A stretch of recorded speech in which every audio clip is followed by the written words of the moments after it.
take some time to appreciate this gorgeousness. Yeah.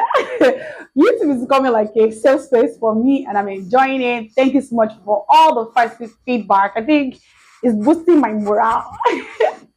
Yeah, hi everyone, welcome to my YouTube channel. Please do subscribe, like my videos to boost my visibility. Like now, the goal is to achieve the watch hour. Please watch, share, like, comment, show some love. Yeah, very, very important. Don't just watch and go. Please show me some love.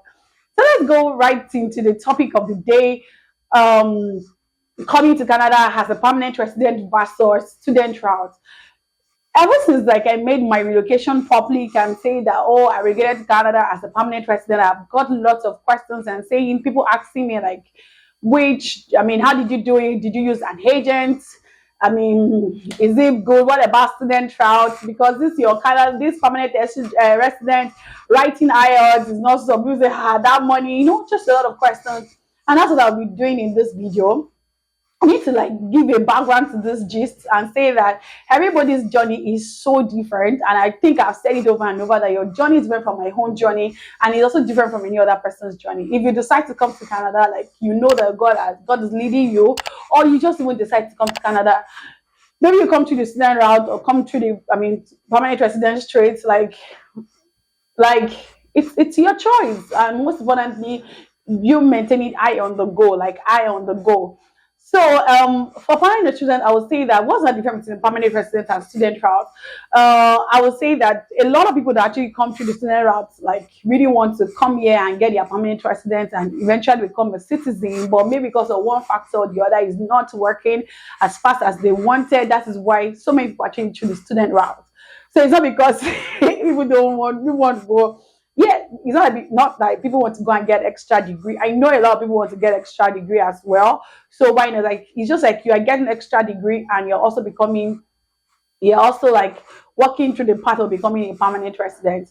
Like permanent residence routes actually take a long time. Like for me, like I've been in the post since 2021 before I was chosen in 2023. Like you need patience. Not even 2021. No, I literally like myself and my husband literally started the process in 2019. And the whole thing, me writing IELTS, the stress of writing IELTS, and eventually we shall have the score because really the point is getting increasing day by day. Thank God that we're even able to like get a very high point of like we had like 486. But even now, things are a lot different now. Like you haven't seen as much as 500, over 500. How did they expect people to have that point? Like, well, some people do have it, and I think people actually have it, include people that have studied here in Canada, or people that have studied here in Canada, or people that have worked here in Canada. So you can see that even if you decide to come to the student route, there is still like a double reward for you, at the end of the day. But I know student route is quite financially demanding. An average school year is going between the like range of, depending on the province, I know, but the province I am, which is Ontario, I know the schools like this, the few like the little, let me just say the little research I have done. I think an average college year cost about 16,000 Canadian dollars. Like that is not a small money, and really if you are going through the federal ski worker program, you might not even spend up to like half of that money apart from your POF, obviously. So what I would just say is that permanent resident route, there are even more than many ways of coming. I came into the federal ski worker program, while there are other people that said they're coming through the PMP. I have friends that came into the PMP.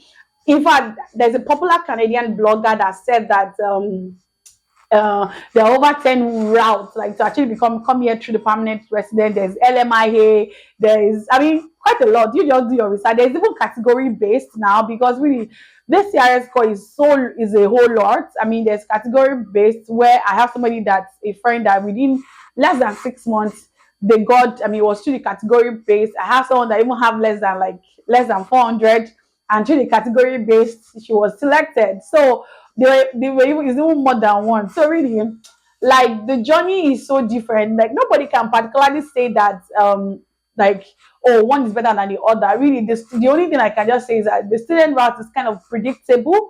Like for example, if you come to the student route and you do 1 year course, you might have like your 1 year post-study visa, and really I've actually seen, like, I've seen people also within 1 year they even become like a peer. And like, really, just some things like after the students, like, you're done with your school, you might need to come back, like, do the IELTS and come back into the pool. But you have advantage, like, you're in the system, you know what is going on. Yeah, you're paying a lot of money at the moment, but at the end of the day, it's still going to be a win-win for you. But if you decide to come to the permanent aspect, like, you want to stay back, you want to enjoy back and all, you want to like stay back, you don't have that money to commit into education, that means you want to take your time, then you have to pay the sacrifice of time. And maybe also, like, because if you're like over 30, your chances, like, I'm not saying that your chances is going to be slimmer, but you might need to even add on to, like, you have to have your masters, both you and your spouse. Your IELTS score must be amazing. In case you have not watched my video on IELTS,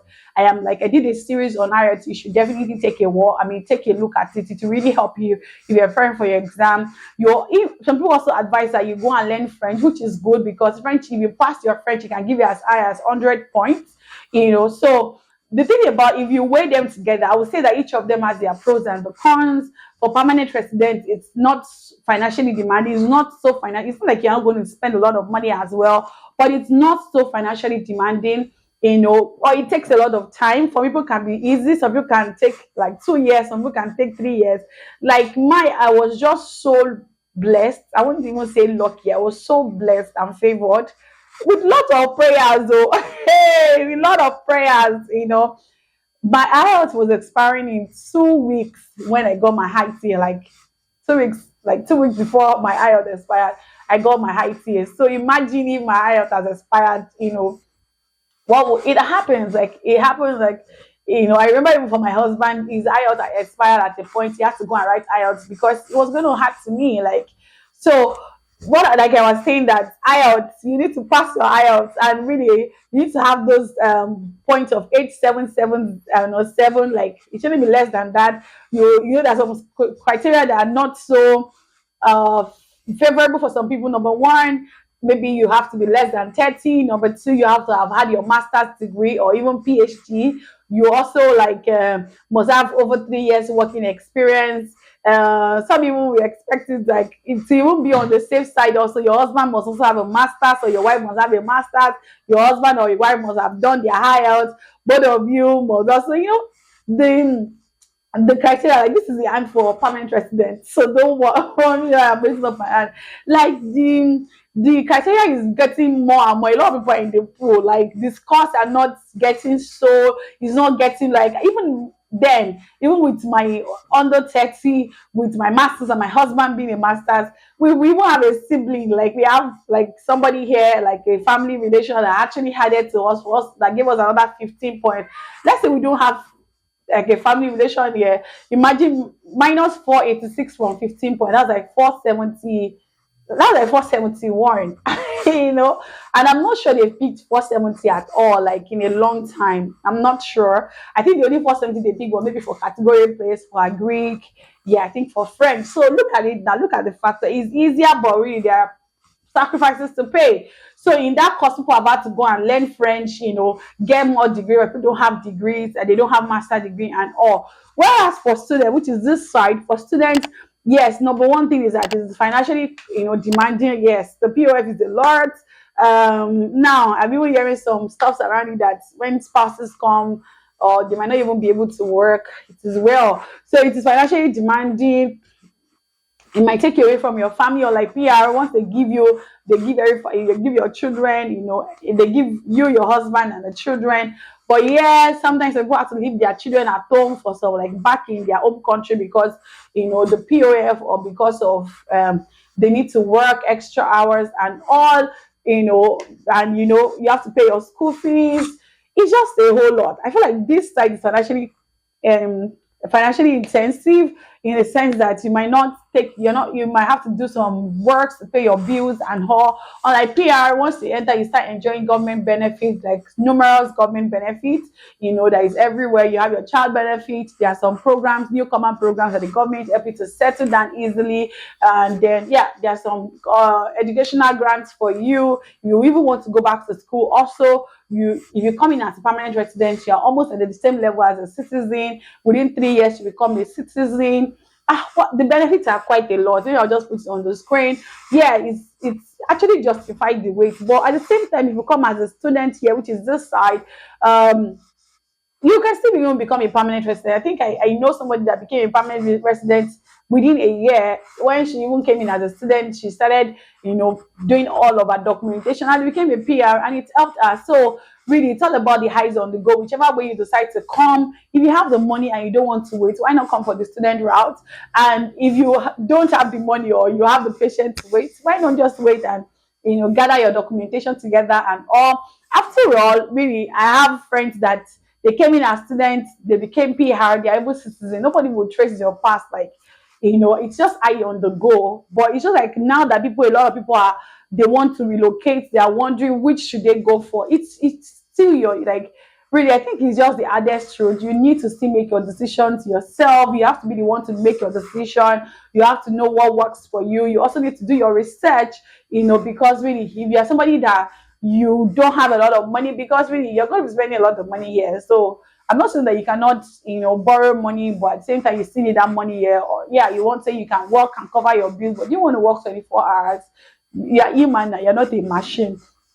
So, but it all depends on you. But I would say that, in my own opinion, I would say that if you have the money, you can come in as a student. Like, you just know that, you are calculating the cost. Maybe it's better you come for 2 years program than coming for 1 year program, because 1 year program only give you 1 year post work post study visa, and where if you come for 2 years program, you have like 3 years post study visa. And within that 3 years, you can fine tune your plan on, like, if you are coming for 1 year. 1 year is 365 days. This IRCC thing is not so predictable. It can be fast at times. It can also take the toll of time.